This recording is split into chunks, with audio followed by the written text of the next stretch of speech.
Hello everyone, and I hope you're doing very good. Welcome back to Red, White, and Real, the number one place to have real conversations about issues that matter. Thank you so much for tuning in today.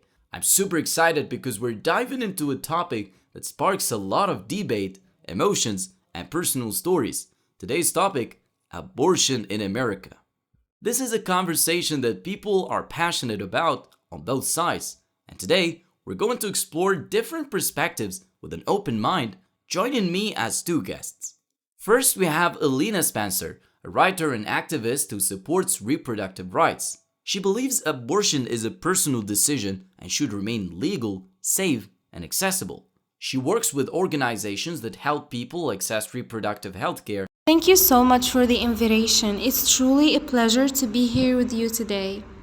And we have Anna Walters, a speaker and advocate for the pro-life movement. She believes life begins at conception and that every unborn child has the right to be protected. She works with pregnancy resource centers and supports alternatives like adoption and better support for pregnant women. I really appreciate the invite. Super excited to join this conversation today. So here's how this is going to work. We're going to break this conversation into key questions that define the abortion debate. When does life begin? What about bodily autonomy? What role should the government play? We're not here for sound bites. We're here for a real conversation. So let's start with the biggest question. When does life begin? Anna, I'll let you kick this off. Well, I believe life begins at conception, and the reason for that is simple. Scientifically, at the moment of fertilization, a new unique human being is created. This isn't just my opinion. Embryology confirms that a fertilized egg has its own DNA, separate from the mother and the father. From that very first moment, it's already distinct human life. It's not a potential life, it's a life. And if we believe that all human life has value, then we have to recognize and protect it, even in the earliest stages. Just because it's small or dependent doesn't make it any less human. Elena, many pro-life advocates argue that a fetus is a separate life with rights. How do you respond? I think it's important to distinguish between biological life and personhood. Yes, a fertilized egg is technically alive in a biological sense, just like a skin cell or a plant is alive, but that doesn't mean it's a person with rights. Personhood is about more than just having DNA. It's about consciousness, the ability to feel pain, and to exist independently. A fertilized egg has the potential to become a person, but it's not there yet. So that's why even the law and medicine don't treat an embryo the same as a newborn. So I would say that life in a meaningful sense doesn't begin at conception. It just develops over time.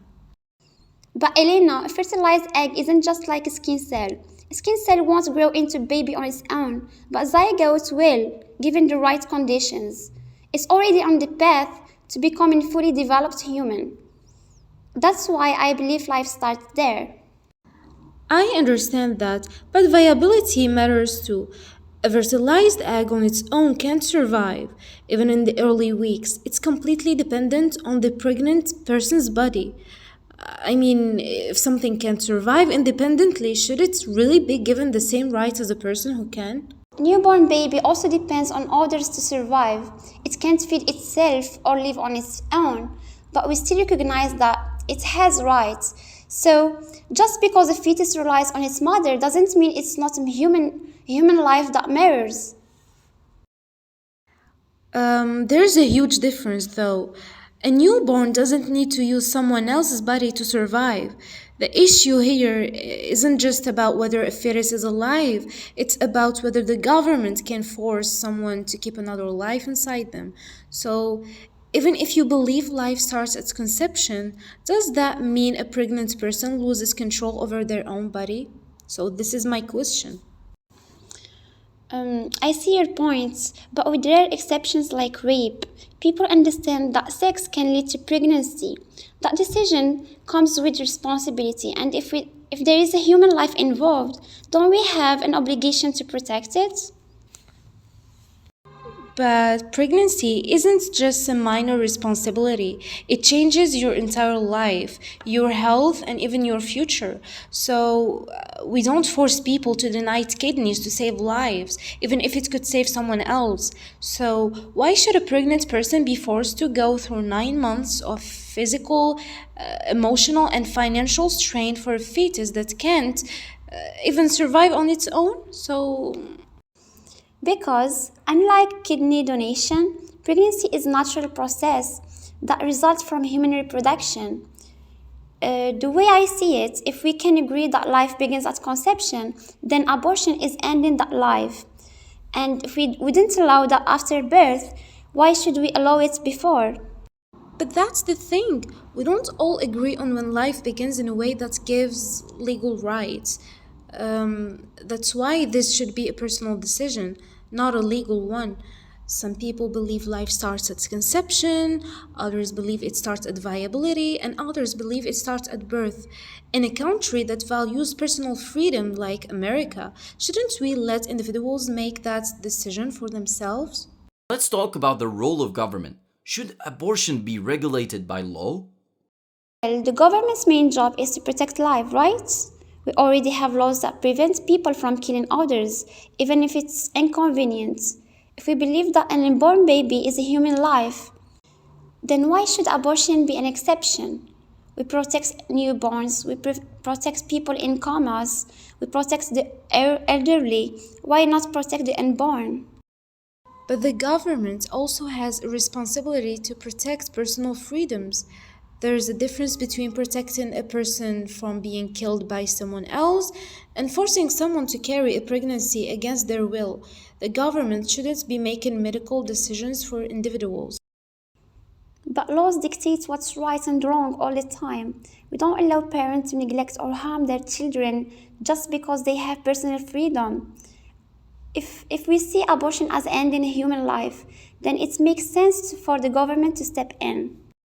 But that assumes that everyone agrees abortion is the same as killing a person, and that's not the case.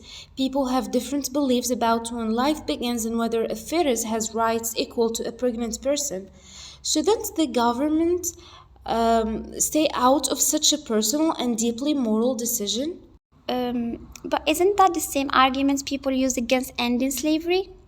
At the time, some people believed slavery was morally acceptable, while others didn't. But the government had to step in to say, no, this is wrong and people have rights. If we believe an unborn child is a human being, then doesn't the government have a duty to protect them, even if some people disagree? That's a really flawed comparison, though. Slavery involved denying rights to actual living, breathing human beings who were capable of feeling pain, suffering, and making decisions. With abortion, we're talking about something that isn't conscious or aware in the early stages. Plus, forcing someone to stay pregnant is forcing them to use their body for someone else's survival. That's exactly the kind of government control we usually try to avoid. But what about late term abortions? Even if you think a first trimester fetus isn't fully developed, but the third semester, a baby can survive outside the womb, shouldn't the government at least step in there? But late term abortions are extremely rare, and when they do happen, it's usually because something has gone terribly wrong, like a fatal fetal anomaly or a threat to the pregnant person's life. So, do we really want the government making those heartbreaking medical decisions instead of doctors and families? I get that, and I do think we need to make exceptions for life threatening situations. But the problem is that when abortion is completely legal, it becomes too easy to use it for convenience instead of necessity. Shouldn't we have some regulations to make sure it's not just being used as birth control? But that's a myth. The vast majority of people who get abortions aren't using it casually. They're making serious and thought out decisions about their health, their future, and their ability to care for a child. And Please, let's be real. Banning abortion doesn't stop it, it just makes it more dangerous. Do we really want to go back to a time when people were getting unsafe and illegal abortions? I don't want anyone to be unsafe, but I think the real solution is making sure people don't feel like they need an abortion in the first place. Um, More support for pregnant women, better access to adoption, financial help for families. Those are things the government should be focusing on instead of just allowing abortion to be the go-to solution. I actually agree that we need better support systems for parents. But at the end of the day, not everyone is in a position to carry a pregnancy, even with financial help. The government should be making life easier for people, not taking away their ability to make their own choices. Alright, let's wrap things up. Elena, final thoughts. My final thoughts are at the end of the day, this is about personal freedom and bodily autonomy. No one, not the government, not politicians, not even society, should have the power to force someone to stay pregnant against their will. That's what I believe. And pregnancy is life altering, and every person's situation is different. So instead of taking away rights, we should focus on solutions that actually help, like, for example, comprehensive sex education, affordable healthcare, and access to contraception. If we really care about reducing abortions, we need to support first people, not control them. The decision to have a child should be just that, a decision, not a legal mandate. So, yeah, this is it. Thank you so much. And your last words? My last word, I believe every human life has value, no matter how small or dependent. The government protects born children. Why should the unborn be any different? Abortion isn't just a private decision. It affects another life, one that can speak for itself.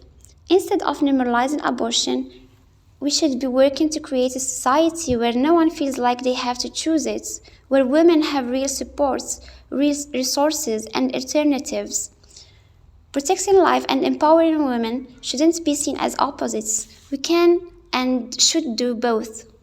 So, this conversation shows just how personal and complex the issue of abortion really is. We may not all argue, but understanding different perspectives is the first step towards meaningful dialogue. No matter where you stand, let's keep this conversation open, honest, and respectful. Thanks for tuning into Red, White, and Real podcast. Until next time, stay informed and stay open.